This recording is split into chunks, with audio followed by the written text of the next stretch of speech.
It's time for Mr. Fundamental. Presented by no one.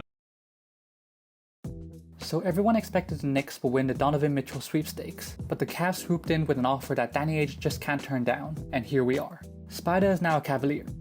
The Cavs outperformed expectations last year behind a strong defense, but it was their offense and the injury bug that stopped them from doing even better. Adding Spider is going to help with some of these problems, but is it that straightforward? Let's check it out. The Cavs had the 10th worst defense in the league, and that's with Darius Garland averaging 21 and 8. He was basically their whole offense since the Cavs lacked any reliable perimeter shot creators. Lack of spacing was a big reason for the poor offense. They attempted the 8th least 3-pointers and knocked down about 36% of those shots, ranking them just about average. This means the defense can collapse on the action to either force a difficult shot or force poor shooters to beat them. Not all is lost though, because the Cavs actually averaged the 11th most assists per game, and that's even more impressive when factoring in their lack of spacing, attempting the second least shots per game, and ranking in the bottom 5 in pace. So how did they do this? The biggest adjustment they made was getting Garland off the ball. He hands it off on the wing, then runs off 2 screens from non-shooters. A curl off the last one loses his defender and gets him a good look in the mid-range. Here's the same play again, and the whole point of this is having a non-shooter as the last screener. If the screener's defender helps on the screen, they run the risk of an Allen slip to the basket, so most of the time there's no help, and Garland gets a lot of space to work with. On the sideline out of bounds, you can see that their big lineup offers little spacing. If I'm the defense, I'll probably only respect Garland or Markkanen's threat as a shooter. What the Cavs do is get one of their non-shooters to initiate the play. In this case, it's a Okoro. Allen is the off-ball screener, so Mobley stationed at the dunker spot. When Garland comes off the screen, Thibault has to respect Garland's shot making, so he goes over the screen. Maxey was high up guarding the ball, so he can't dig at the Garland curl. This forces a 3-on-2 at close range, and Garland takes advantage. The Cavs love to initiate their sets at the elbow to really flesh out their principles. Here's a handoff into a screen, and see how Rubio is almost at the free throw line already, and that makes it hard for the weak side to dig down. Capella doesn't contest because of Allen's lob threat, and Rubio lays it in. This time, Garland acts as a decoy. He cuts in the paint and sets a back screen for Allen, getting him an easy look under the rim.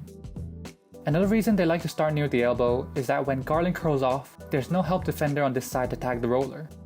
To stop this, defenses need to send the help defender from the opposite corner early. This doesn't happen, so Garland sucks in the help and dumps it off to Brown for the easy bucket. Same thing again. Garland comes off this screen and there's no defender to tag the roller on this side. Shea does a good job to rotate early, but Mobley already has both feet in the paint and hits a turnaround hook shot. Last year, the Cavs really valued Rubio because he helped them run their offense whilst Garland was playing off the ball. In fact, the Rubio and Garland duo were destroying teams with a net rating of 16.1. Rubio has a knack for finding slight openings and threads the needle for easy baskets. The spacing isn't great here, but Mobley is open here for a pocket pass. Rubio waits a little longer and gets deeper before hitting Mobley. This slight detail allows Mobley to catch it right in front of the charged circle and makes Robinson unable to contest. Here's that handoff again, and Rubio drives hard into the paint. Look at the difficulty of this pass, and the Celtics had to foul. We can't see this double screen going on, but when Sexton backdoor with his defender top blocking, Rubio hits him on the dime for a bucket at the rim. In early offense, Rubio gets in the paint. He waits patiently until there's an opening and dumps it off to Allen to draw the foul.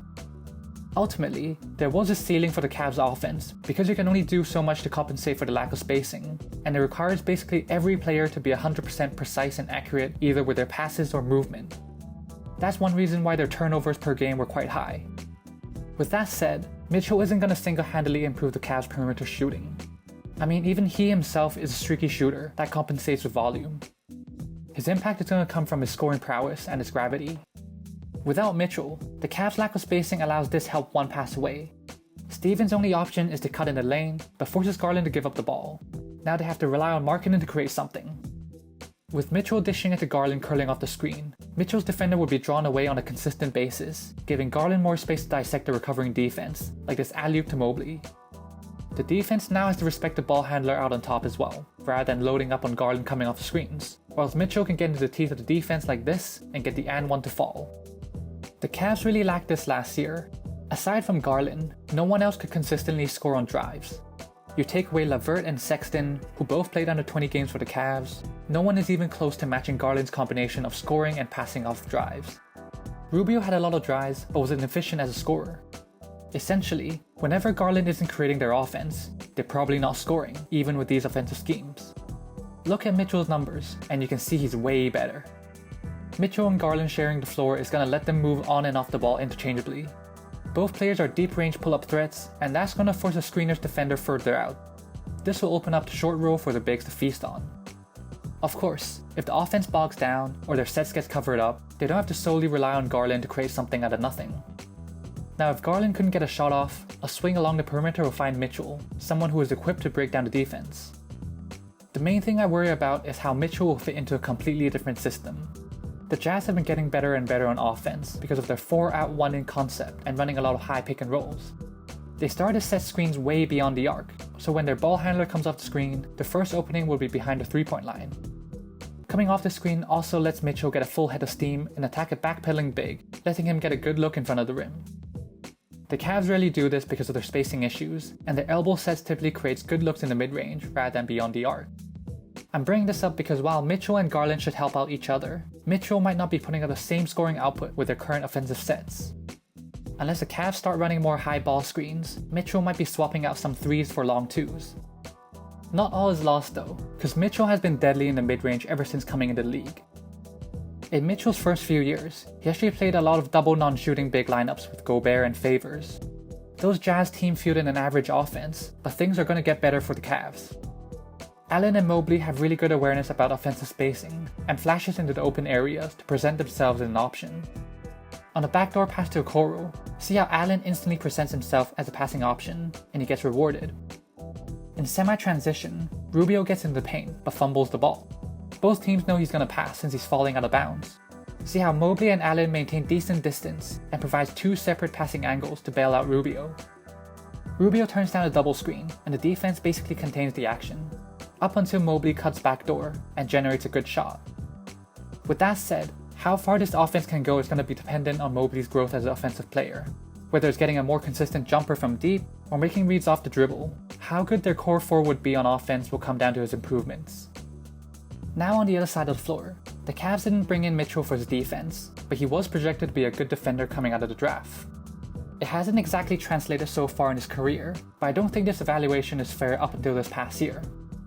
The Jazz defensive scheme has always been about running players off the arc and funnel them into Gobert. That's one reason why Mitchell gets beaten more often. If we look at his opponent's shooting this past year, he's doing his job by defending the 3 well. That's all he needs to do now with 2 defensive anchors behind him in Allen and Mobley. Both of them were not far behind Gobert in terms of opponent field goal percentage. Although Mitchell's effort wavered this past year, we saw the improvement in Garland's defense by just hustling and chasing shooters off the line. Hopefully that could rub off on Mitchell as well.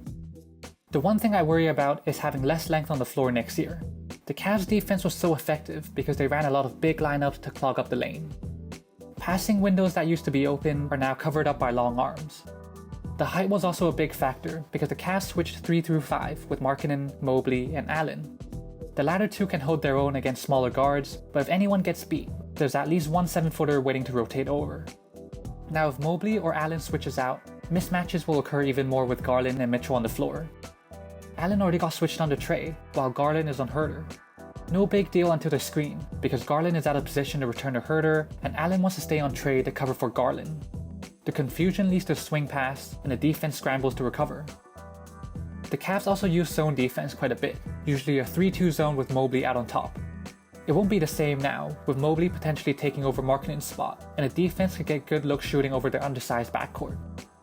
I was excited to see how Sexton could fit in with the Cavs core, but they actually got an upgraded version of him in Donovan Mitchell. He adds some surefire offensive punch, but there's still some kinks they might need to work out on both ends. Luckily, they're all still super young and got a lot of time to figure things out. That's it from me, and I'll see you guys next time.